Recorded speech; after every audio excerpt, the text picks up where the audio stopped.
నువ్వు వినాలి కానీ అసలు శ్రీమన్నారాయణుడు లేని ప్రదేశం ఒకటి ఉందా? ఎక్కడెక్కడ వెతికి చూస్తే అక్కడక్కడ ఉంటాడు నారాయణుడు. వ్యాపకత్వం చేత ఉంటాడు, అన్నిటి యందు నిండి నిబీకృతమై ఉన్నాడు అన్నాడు. ఓహో అలాగా, అయితే ఈ స్తంభంలో ఉంటాడా అన్నాడు. ఇప్పుడు వస్తోంది నరసింహావతారం. ఎందుకని? పిల్లవాడు అంటున్నాడు అంతటా ఉన్నాడంటున్నాడు. హిరణ్యకశిపుడు ఈ వేళ్లు ముడిచాడు, ఈ వేలు పైకి తీశాడంటే ఇలా చూపించి ఎక్కడో ఆపుతాడు.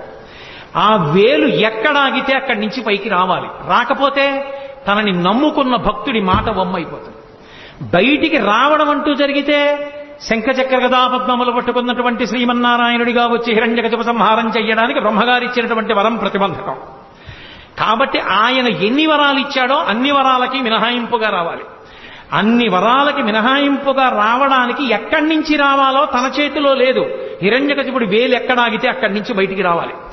హరి సర్వాకృతులంకలండనచు ప్రహ్లాదుండు భాషింప, సత్తరుడై ఎందును లేడు లేడనుచు దైత్యుండు తర్జింప, శ్రీనరసింహకృతి దాల్చనచ్యుతుడు నానాజంగమస్థావరోత్కర గర్భంబుల అన్ని దేశములను దండ ప్రభావంబునన్ అన్నారు పోతన గారు. ఈ బ్రహ్మాండమంతా ఒక నారసింహం అయిపోయింది, అన్నిటిలోకి చేరిపోయింది విష్ణుతత్వం నరసింహావతారంగా. ఎక్కడ వేలాగితే అక్కడి నుంచి బయటికి రావాలి. అన్నిటా నిండిపోయింది. అసలు ఆ నారసింహ తత్వం ఎలా ఉంటుందో అప్పుడు మీరు ఊహించండి. హిరణ్యకశిపుడు ఇలా వేలు తిప్పుతూ స్తంభాన్ని చూపించాడు. ఇందులో ఉన్నాడా అన్నాడు. మళ్ళీ అదే మాట అడగద్దు. అంతటా ఉన్నాడు, ఉంటే వస్తాడా? వస్తాడు నాన్నా, నువ్వు పిలువు. ఇప్పుడు కొడుకు మాట కాదని నిరూపించాలి, కొడుకు మాట నిలబెట్టాలి పరమేశ్వరుడు. ఇది ఆయన దయ. పిల్లవాడు ధైర్యంతో మాట్లాడుతున్నాడు, ఉన్నాడు పరమేశ్వరుడు అంటున్నాడు. అతని మాట నిలబెట్టడానికి బ్రహ్మాండమంతా నారసింహమైంది. హిరణ్యకశిపుడు ఆ స్తంభాన్ని ఒక్క దెబ్బ కొట్టి రమ్మను ఇందులోంచి అన్నాడు. అలా అనడం ఏమిటి? పెటపెట చటచట చప్పుళ్ళొచ్చి ఆ స్తంభం బద్దలైపోయి అందులోంచి ఒక్కసారి విస్ఫులింగములు పైకొచ్చి పెద్ద కాంతి మండలం ఏర్పడి కన్నులతో చూడడానికి వీలు కానంత భయంకరమైన తేజస్సు ఒకటి బయటకు వచ్చింది. ఆ తేజస్సులోంచి పట్టుపుట్టం కట్టుకుని స్వామి నిలబడ్డారు. భయంకరమైనటువంటి గర్జన చేస్తుంటే ఆయన పాదములు తీసి వేస్తుంటే ఆయన యొక్క వేగాన్ని ఒత్తిడిని తట్టుకోలేక 1000 పడగలున్నటువంటి ఆదిశేషుడు సార్వభౌమము మొదలైనటువంటి దిగ్గజములన్నీ కూడా భూమి యొక్క బరువుని ఓర్చలేక తలలు వంచేసాయి. ఆయన పాదములలో చక్రరేఖ, శంఖరేఖ, పద్మరేఖ, నాగలి, అమృతభాండము మొదలైనటువంటి దివ్యమైన చిహ్నములు కనపడుతున్నాయి. బలిష్టమైనటువంటి మోకాళ్ళు, ఐరావతం యొక్క తొండం ఎలా ఉంటుందో అటువంటి బలిష్టమైనటువంటి తొడలు, సన్నటి నడుం, దానికి పెట్టుకున్నటువంటి మువ్వల వడ్డాణం, ఆ చప్పుడు చేస్తున్నటువంటి గంటలు, మెడలో వేసుకున్నటువంటి ఆహారాలు, అనంతమైనటువంటి బాహువులు, పైన నృసింహాకారం, సింహం యొక్క ముఖం, పెద్ద పెద్ద దంస్ట్రలు, చంద్రుడి కాంతి ఎలా ఉంటుందో అటువంటి కాంతి, భయంకరమైన వాటిని కూడా తెగబోయగలిగిన నాగళ్ళు ఎలా ఉంటాయో అటువంటి దంతపంక్తి, అదిరి పడిపోతున్నటువంటి పెదవులు, మందర పర్వతానికి ఉండేటటువంటి గుహలు ఎలా ఉంటాయో అటువంటి నాసికారంధ్రములు, పుట్టలోంచి పైకి వచ్చి కోపంతో ఊగుతున్న నాగుపాం ఎలా ఉంటుందో అలా ఆడుతున్నటువంటి నాలుక, గురి చూసి చూస్తున్న కోటి సూర్యుల ప్రకాశంతో వెలిగిపోతున్నటువంటి కన్నులు, నిక్కబొడుచుకున్నటువంటి వెంట్రుకలు, పెట్టుకున్నటువంటి పెద్ద కిరీటం, అనంతమైనటువంటి బాహువులు, అన్ని బాహువుల యందు ఆయుధములు పట్టుకుని మహానుభావుడు అడుగు తీసి అడుగు వేస్తూ వస్తూ పెద్ద గర్జన చేస్తూ తల ఇలా ఊపితే ఆ కేసరములు తగిలి దేవతలు విమానంలో వెడుతున్న వాళ్ళు భ్రంశమై విమానాల్లోంచి కింద పడిపోయి ఆ మేఘములన్నీ కొట్టబడి పర్వతములన్నీ ఘూర్నిల్లి సముద్రములన్నీ పొంగిపోయి భూమండలమంతా కలత చెంది స్వామి నరసింహావతారం వచ్చింది.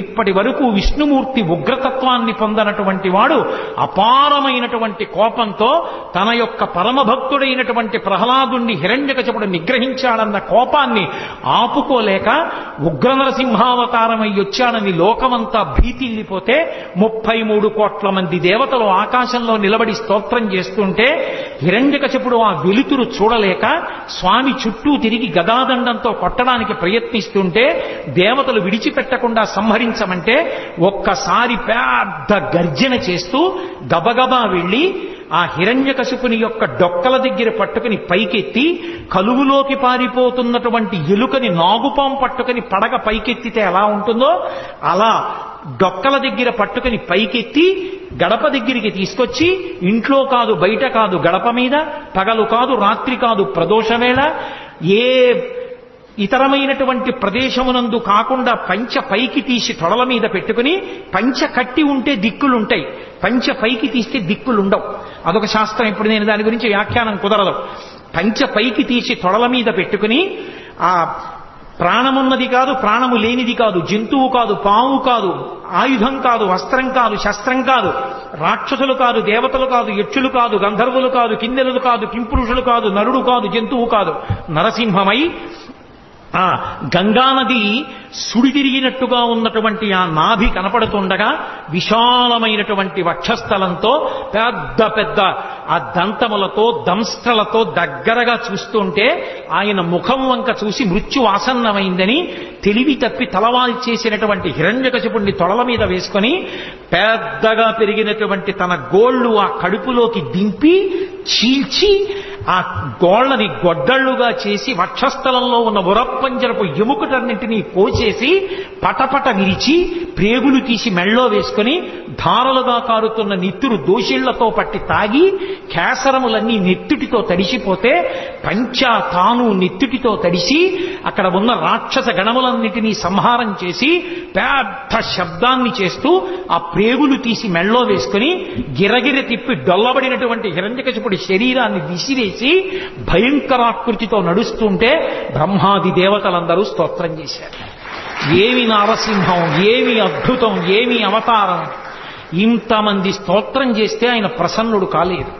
అదే ఉగ్రభావనతో ఊగిపోతున్నాడు ఆయన.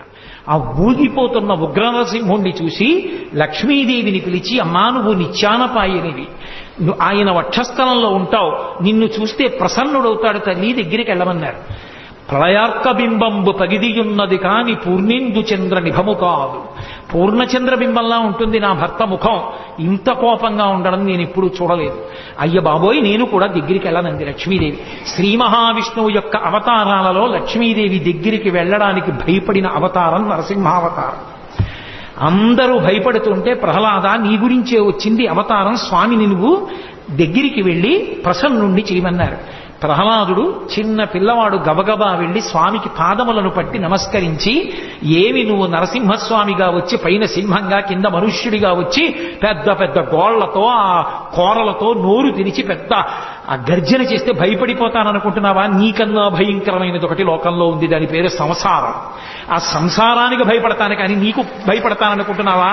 బ్రహ్మాది దేవతల తల మీద పెట్టని చెయ్యి, లక్ష్మీదేవి ఒంటి మీద పడితే పొంగిపోయే చెయ్యి, భాగవతో పరమభక్తుణ్ణి అని పేరు పెట్టి ఏమీ తెలియని అర్భకుణ్ణైనా నా తల మీద చెయ్యి పెట్టి నా కోసం పరిగెత్తుకొచ్చి నా మాట నిలబెట్టడానికి నేను చూపించిన స్తంభంలోంచి వచ్చి నా తండ్రిని సంహరించిన నీ హృదయంలో ఎంత కారుణ్యం ఉంది నాకు తెలియదనుకుంటున్నావా? నువ్వు పైకి ఇలా అరిస్తే భయపడతాననుకుంటున్నావా? పరమేశ్వరా నీకు నమోవాక్కములని స్తోత్రం చేశాడు. పరవశించిపోయినటువంటి నరసింహస్వామి పరమప్రసన్నుడై ప్రహ్లాదుణ్ణి ఎత్తుకుని తొడ మీద కూర్చోబెట్టుకుని, నాన్న పొంగిపోతున్నాను రా నీ భక్తికి, ఏం వరం కావాలో కోరుకో అన్నాడు. మళ్లీ నన్ను మాయలో ముంచుదాం అనుకుంటున్నావా స్వామి? నాకెందుకు ఇంకా వరాలు, నాకెందుకు ఒక కోరికలు? నాకే కోరిక లేదు. నీ పాదముల యందు నిరతిశయమైనటువంటి భక్తిని కలిగి ఉంటే చాలు. అదిగో మా తండ్రి ఏమీ తెలియక అమాయకత్వంతో నీకు వ్యతిరేకంగా బతికాడు, నా తండ్రికి ఉత్తమగతులు కలిగేటట్టుగా అనుగ్రహించు అని అడిగాడు. ఏనాడు నీ తండ్రి నా వంక చూసి స్తబ్దుడయ్యాడో, ఏనాడు పట్టుకుని పైకెత్తి తొడల మీద పెట్టుకున్నానో, నా గోళ్లతో చీల్చి నెత్తురు తాగానో, ప్రేగులు మెడలో వేసుకున్నానో, ఆనాడే నీ తండ్రి కాదు, నీ తండ్రికి ముందు 21 తరాలు తరించిపోయాయి. వాళ్ళందరూ కూడా తరించారు. కాబట్టి ప్రహ్లాద నువ్వు బెంగపెట్టుకోక్కర్లేదు నీ తండ్రి గురించి. నేను నీకు ఆశీర్వచనం చేస్తున్నాను. నువ్వు దీర్ఘాయుష్మంతుడవై ఈ రాజ్యాన్ని ధార్మికంగా పరిపాలన చేసి పరమభాగవతోత్తముడవై అంత్యమునందు నన్ను చేరుకుంటావు. నీ కథ ఎక్కడ చెప్పబడుతుందో, నీ కథ ఎక్కడ వినబడుతుందో అక్కడ నేను ప్రసన్నుడవుతాను, అక్కడ నేను ఎంతో సంతోషిస్తాను. ఆ సభామంటపంలో ఉన్న వాళ్ళందరికీ కూడా నా ఆశీర్వచనము పరిపూర్ణముగా లభిస్తుంది. దాని చేత రోగములు సమసిపోయి వాళ్ళందరూ కూడా ఉత్తమ గతులు పొందుతారని ప్రహ్లాదోపాఖ్యానానికి శ్రీ మహావిష్ణువే ఫలశ్రుతి చేశారు. అంత గొప్ప అవతారమైనటువంటి ఈ నరసింహావతారం మన ఆంధ్రదేశంలోనే వచ్చింది. అది